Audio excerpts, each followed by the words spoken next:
Hi all, welcome to part 3 and final session of the course integrating Copilot with Azure OpenAI Assistant for custom instructions augmented by function calling.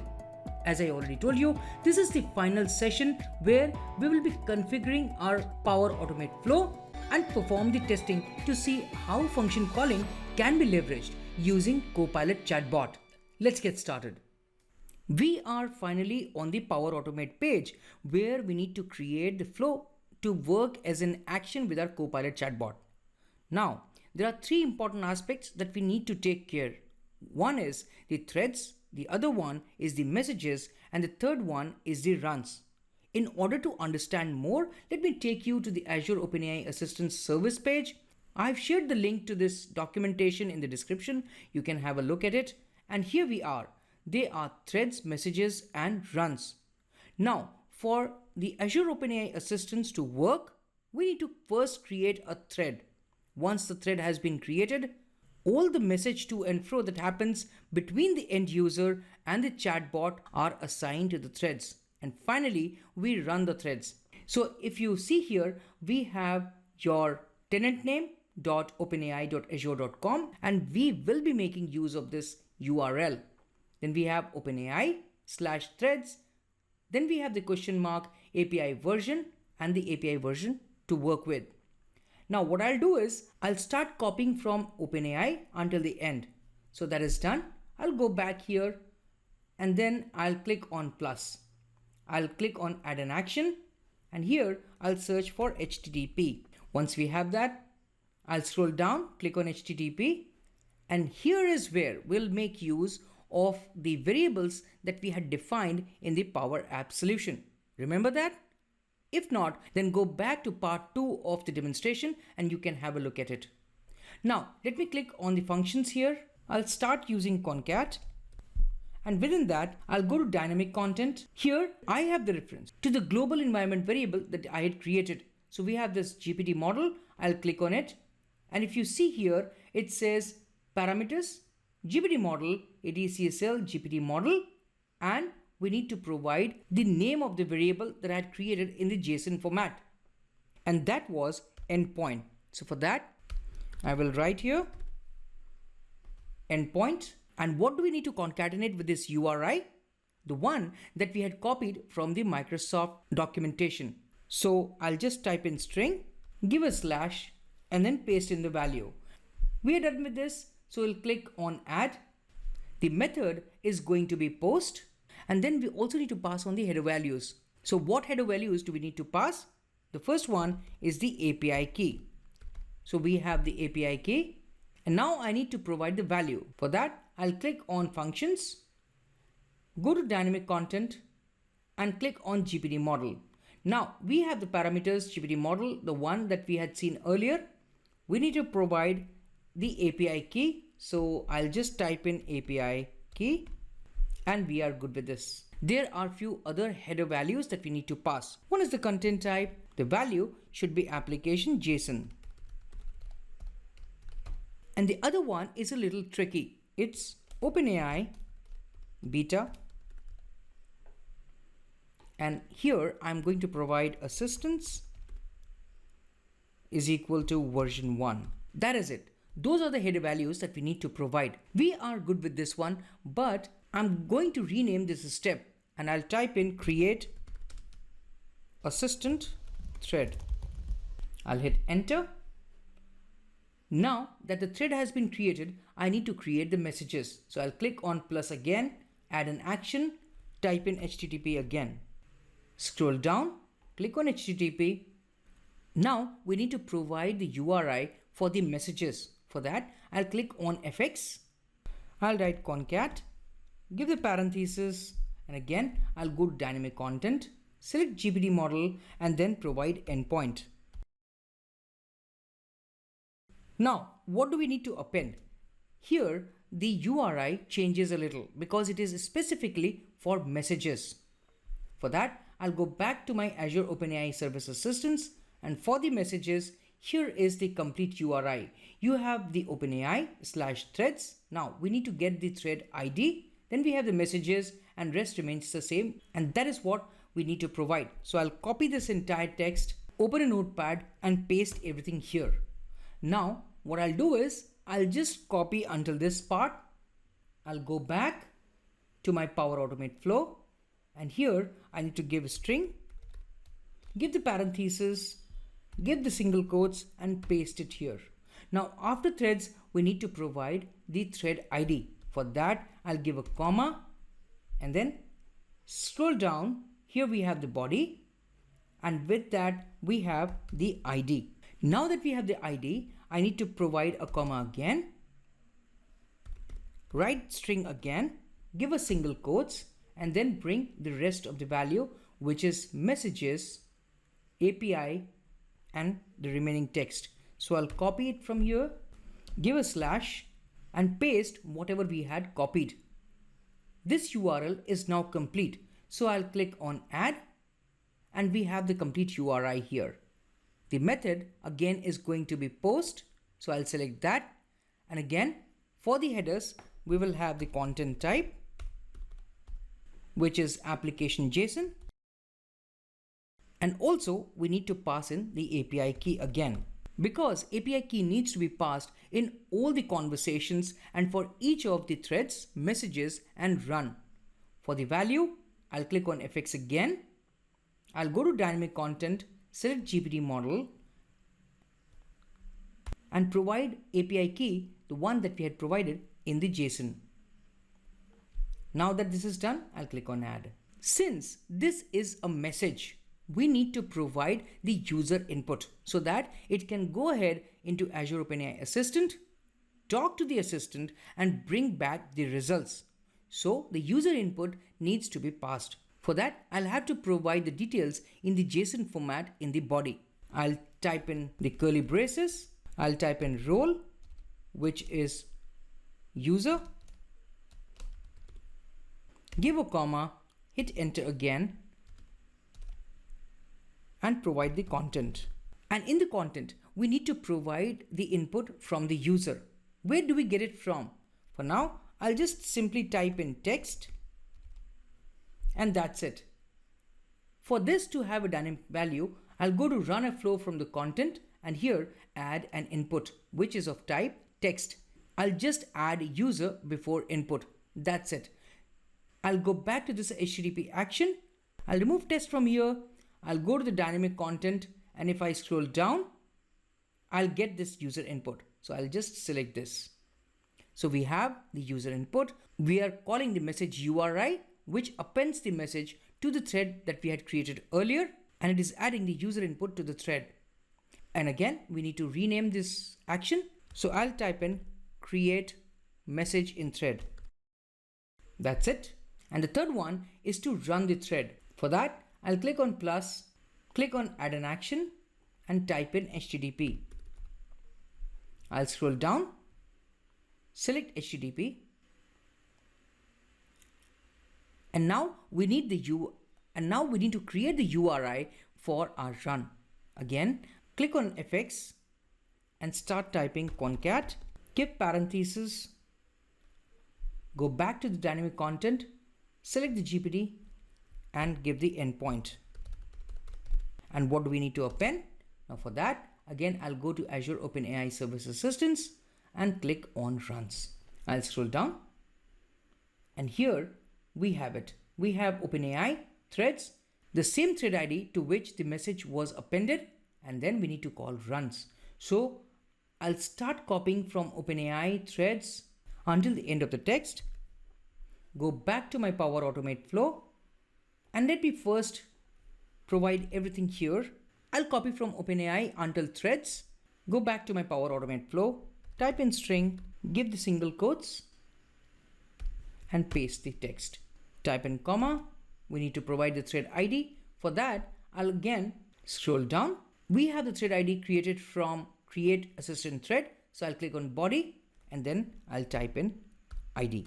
We will add in the remaining of the text. So I'll type in string, give the parentheses and single quotes, go back to my notepad, and copy from slash until the end of the text. Go back to my Power Automate flow and just paste the value. Once that is done, I'll click on add. We are good with creating the URI for our run. Again, for the headers, we need to pass in the content type, which is application JSON, and the API key.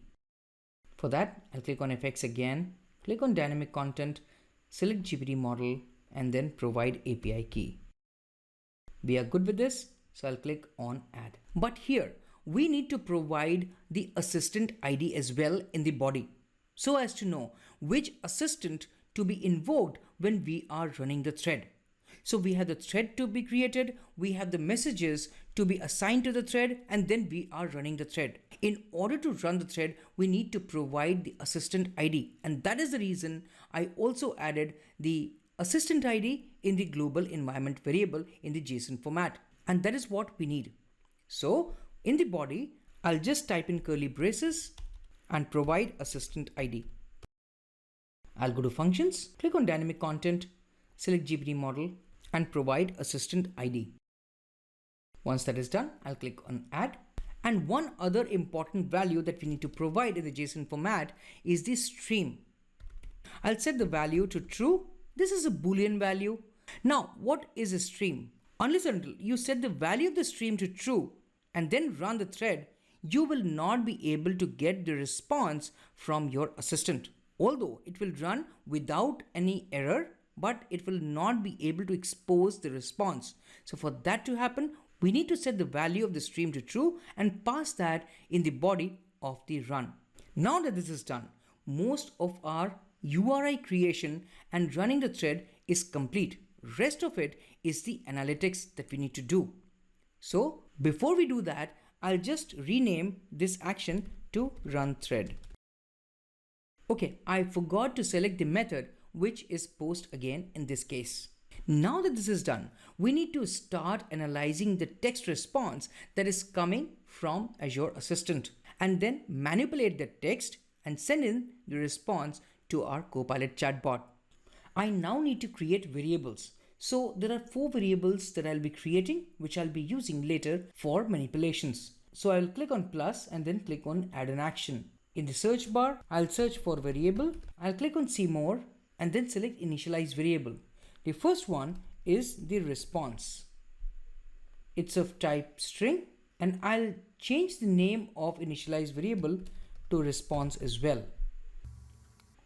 I'll create the remaining 3 variables. Select initialize variable. Again, this is of type string.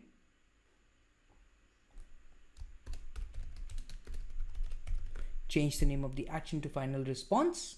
Select plus again, click on add an action, and then type in variable.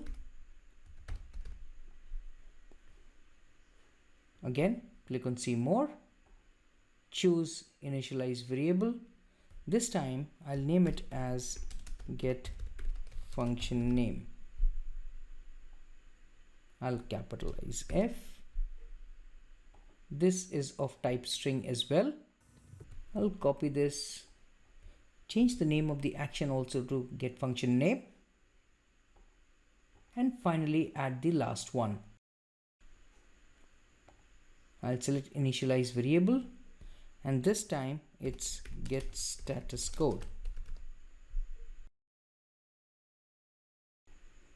Change the name of the action to get status code as well, and this is of type integer. So all our variables have been created. Now is the time to find the text in the response that comes from the assistant. Before we proceed further, let me first publish and see what we are getting. So I'll click on publish first and wait for the flow to be published. Once published, I'll click on test and we will test this flow up until the step which we have created. So now as the flow has been published, I'll click on test. I'll choose manually. Click on test again, and it will give me a pop-up to provide my inputs as a user. So I'll say here, create a shared mailbox. I'll click on run flow, and this is completed. I'll click on done, and it will give me the output of each of the steps in the flow. So I'll scroll up first, and if I click on create assistant thread, it will show me the URL that was pinged the headers, and then we have the output. So if you look at the body, it is giving me the thread ID, and that is what I have used in the messages to assign the message to the thread.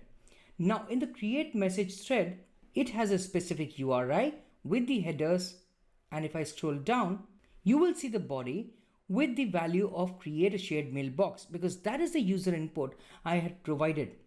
Finally, the thread is run. And if I look at the run thread action and scroll up first, it will show the URI which was used and also shows the content type and the API key with the assistant ID, and also stream is set to true. Now, what does it bring back? If I scroll down, it has the headers as well as the body. What I'll do is I'll just copy the body part and take it to a notepad so that it becomes easier for me to explain. I'll simply scroll up, and if you see here, there is an event thread.run.created with the data that includes the function that we had created in the assistant. Then it queues the thread for running, and if I scroll down, it shows thread.run in progress. It means that the thread was running. The thread.run.step.created, step is in progress, message is created, message is in progress, and so on and so forth. Finally, when the message gets completed, it will show thread.message.completed. And if you see here, it says within the content, the text is, sure, I can help you with that. I need a few details to proceed. And it will show me all the details that were appearing when we were testing the same thing in the Azure OpenAI Assistant. We will be needing this text, right? We need to check for thread.message.complete in the body, and we need to take out this text. So how do we do that?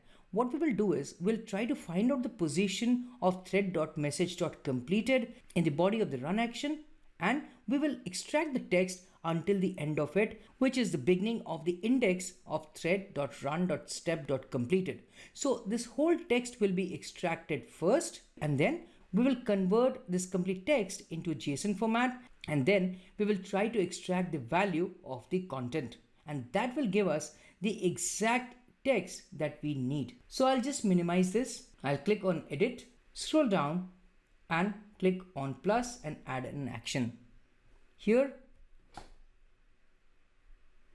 I'll search for find text position.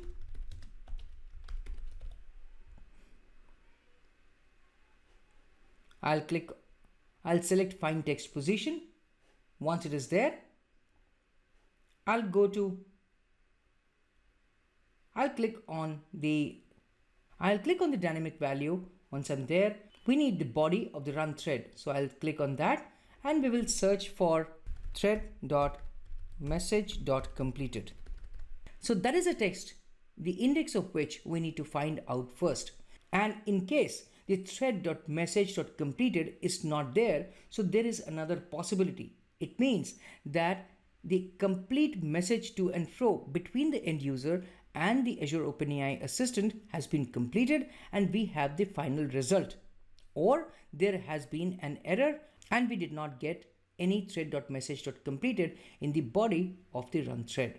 So we are trying to find out the index of thread.message.completed, and if it is not equal to -1, then it means there is some response from Azure OpenAI Assistant. So let me add a condition here. I'll click on plus, click on add an action. We need to add a control, and the control type is condition. And for the condition, I need to find out whether the text position is not equal to -1. It means the text thread.message.completed is there in the body of the run thread. We need to also find out the position for thread.run.step.completed. So I'll click on plus and then click on add an action. Once I'm there, I'll search for find text again. Scroll down, select find text position, and we need to find out thread.run.step.completed. We need to find out this text from the body of the run thread. This is needed because we want to find out the length of the text until which we want to extract the text value starting from the thread.messages.completed. We need to find this substring so that we can get the exact value that is returned as a response by the Azure OpenAI Assistant. So I'll click on plus, click on add an action, and I'll search for substring. I'll select substring. And once we have that, again, I'll click on the dynamic value, choose run thread body. We need to find a substring for which the starting position should be the curly braces after the data colon, and the end position should be the closing curly braces before the event that shows thread.run.completed. Now what we need to do is we need to add the number of characters to the index of thread.message.completed in order to reach the starting curly braces, and that count is 31. And similarly, in order to reach the closing curly braces, we will be subtracting the index of thread.run.completed with -7 because it represents the 5 characters of event, 1 characters of colon, and then a space in order to reach the closing curly braces. And we need to provide the starting position.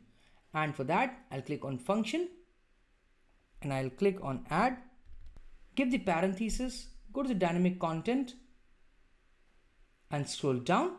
We have find text position, which is text position, and then I'll add 31 because that is what I've already counted. If you want, you can go ahead, run it, and you can count it, and it will be 31 mostly. So this is now done. I'll click on add, and then we have the advanced properties. So I'll click on the drop down here, and the advanced properties, it by default shows the length. So I need to provide the length until where we need to find the substring for. So it will give me the length field.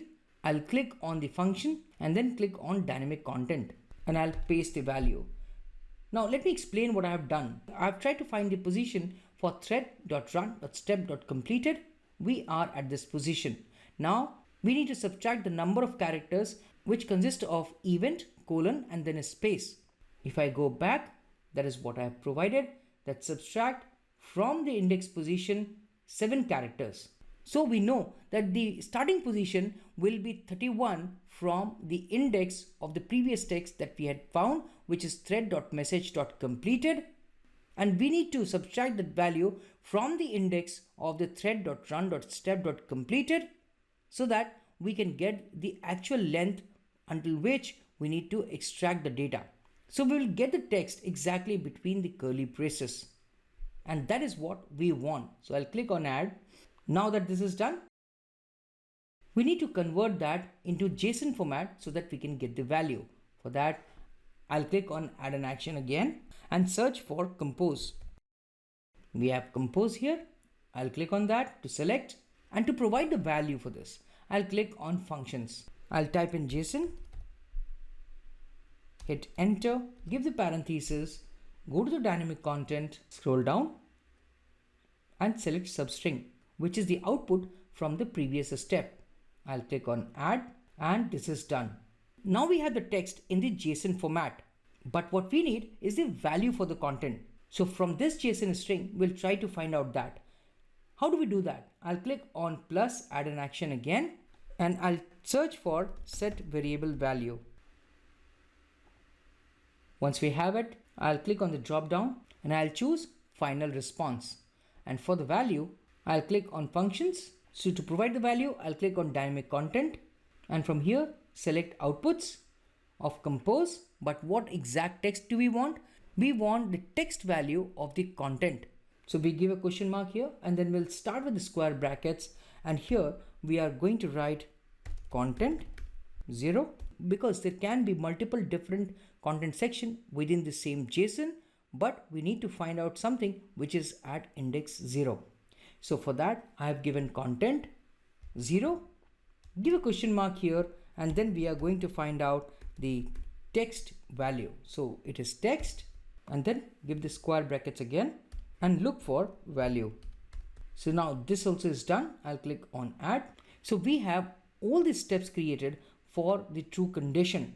Before we proceed further, let me first publish this and test whatever we have up until now. So we will wait for the process of publishing to be completed and then test this complete flow. Now that this has been published, I'll click on test. I'll select manually, click on test here, and in the pop-up for the user input, I'll give create shared mailbox. I'll click on run flow and wait for the process to be completed. Click on done. Oh wow, there is no error first of all. And if I look at the substring, scroll down, and in the body you have the text. So what I'll do is I'll simply copy this, open a new notepad window, expand that and paste whatever we had copied. Now you see it starts from the curly braces and it ends at the curly braces. Now within this we have the content and then the text with the value that was returned from Azure OpenAI Assistant.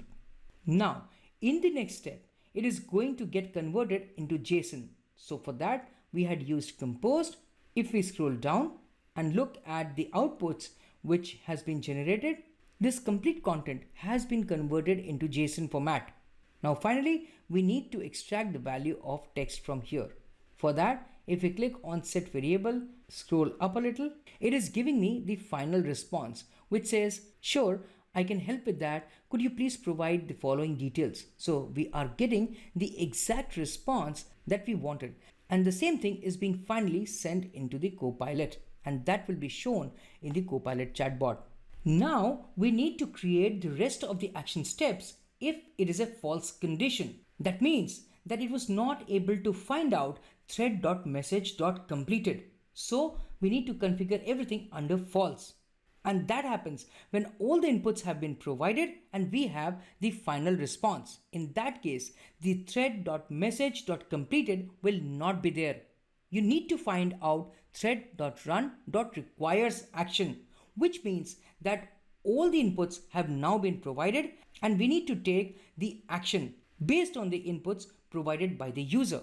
So for that, I need to again find out the index of this text, which is thread.run.requires action. I'll show you that in more detail after I create all the steps. So for that, I'll click on edit again and I'll click on plus, add an action. Go ahead and search for find text position. I'll select find text position and in the text, I'll click on dynamic content. I'll select body of the run thread and here I'll give thread.run.requires underscore action. Now that we have that, we need to find out the index of the next step that comes after that, the way we did here in the true condition. So for that, I'll again search for find text position. And again, here we'll select the body of the run thread. For the search text, we will search for event : done. Now we need to find out the substring. For that, I'll click on add an action again and search for substring. Once we have that, I'll click on dynamic content, scroll down, select body of the run thread, and here I'll click on functions and paste this. So we are trying to find out the text position of run.thread.requires action, and I'm adding 32 more characters to the index that was found here, and this you can confirm from the response that you are getting. We'll click on add. So that is a starting position. We also need to find out the length until where we need the text. So I'll click on length first and it will add a field for the length. For length, I'll click on functions and write down this formula, which is body of find text position 3, which was for event : done, and subtracting the value of the text position 2 by adding 32 to it, so that we can get the exact text between the curly braces. So I'll click on add here again and we are done with the substring. Now what we need to do is click on add an action and convert that into JSON. So we will use compose for that. Once we have it, we'll click and select compose, and here, and for the input, I'll click on functions, select JSON, hit enter,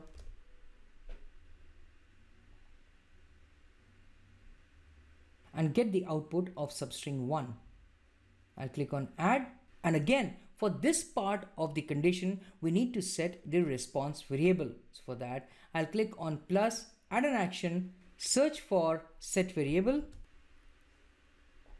Once we're there, I'll select from the drop down response, and for the value I'll click on functions and then give the function, which is the output of the previous step compose 1, and we are looking for required action. And within required action we have submit tool outputs, and since the tool calls is an array, we are taking the first value, and within that I'm checking for function and the arguments. We'll click on add. Now we need to find out the name of the function that we need to execute. For that I'll click on plus, add an action, again set the variable. I'll select set variable, and once I'm there I'll choose get function name. For the value I'll click on the function and provide the value from the JSON string. Once that is done, I'll click on add. Now this is perfectly all right.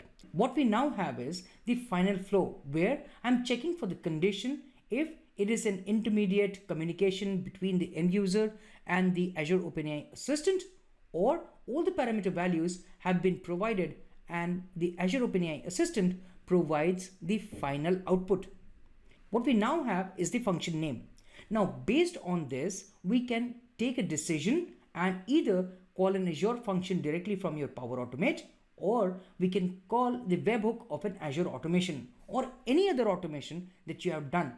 So that is the use, but for now what I'm going to do is set the final response to a particular text and send it back to my Copilot chatbot and see whether it is working or not.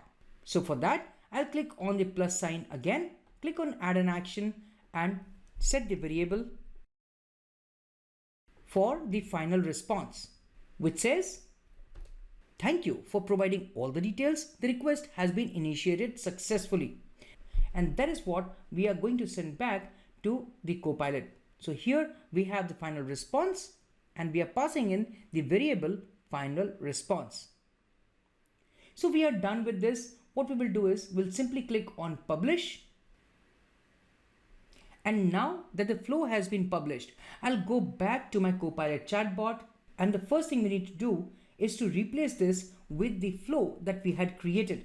So either I can refresh or I can delete. It's better that I delete that and add the action again for the Power Automate flow. So I'll go to call an action, click on it, and here we have the run a flow from Copilot. I'll select that. And if you see here, now it is asking for user input and it sends back the final response. So for the user input, I'll click on the arrow here and I will select conversation history, which we are setting with the conversation that is happening between the end user and the Azure OpenAI Assistant via the Power Automate flow. This is done. Now what we need to do here is remove this message because now we have the final response from the Copilot. I'll click on the variable and select final response. We have the final response now.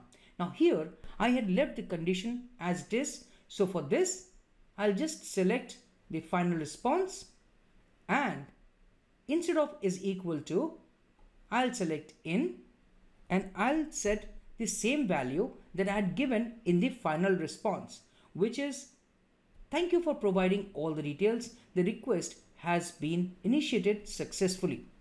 That was the final response which we had set.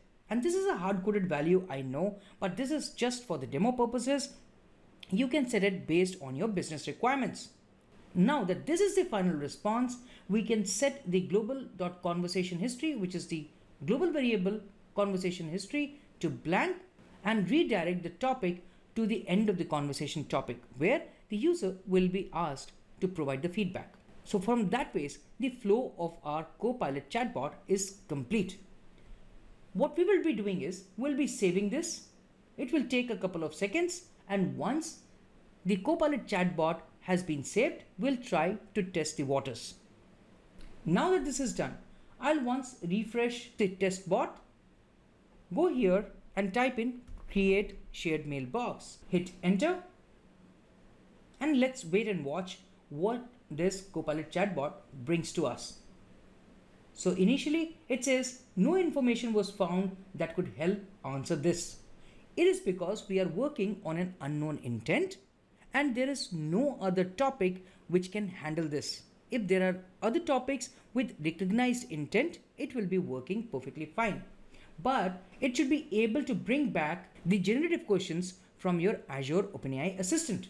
And here you see, it is bringing me all the 6 points, all the 6 parameter things for which we need to provide the value. So it says, could you please provide the following information to create the shared mailbox? It is asking me for the name, for the alias, for the email ID, and the 3 permissions for full access, send as, and calendar access.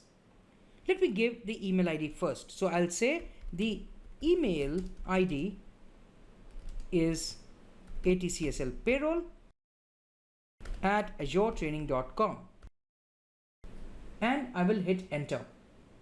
What it should do is, it should be able to recognize that I've already provided the email ID, and based on that, it should ask me the remainder of the parameter values.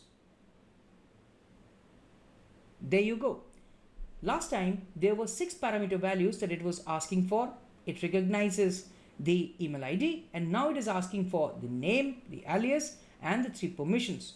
So let us go a step further and provide the name and the alias. So I'll say the name is ATCSL payroll and the alias is ATCSL payroll, and I'll hit enter. Now it is asking me for the remainder of the 3 permissions. So I will say the full access is yes, send as is yes, as well as the calendar access is yes, and I will click on send. Whoa! Now the flow has been completed, and it says, thank you for providing all the details. The request has been initiated successfully. It means the flow was able to run successfully, and it was able to redirect me to the end of the conversation, which says, did that answer your question? I'll say yes, and it will ask me for my feedback. I can simply give a 5-star rating, and it says, thanks for the feedback. Can I help you with anything else? I can simply click on no, and it will say, okay, goodbye. Now the test has been successfully completed. Let me go back to my flow, and here if I go back and if we look at the run history, I can click on the latest one. I'll scroll down. It brings back the final response, which is thank you for providing all the details. The request has been initiated successfully, and that is what it is sending back to your Copilot chatbot, and that is what I had compared there. And based on that, I took a decision that, okay, this is the end of the conversation. We need to redirect it to the end of the conversation topic. So that is how you can make use of Azure OpenAI Assistant with Copilot Chatbot, which was earlier not feasible or not possible directly. I hope you enjoyed this 3-part session. And if you did like the sessions, please give me a thumbs up and rate the course. And also subscribe to my channel. This will motivate me to create more such content in the future. Thank you again, and until we meet next time, keep learning.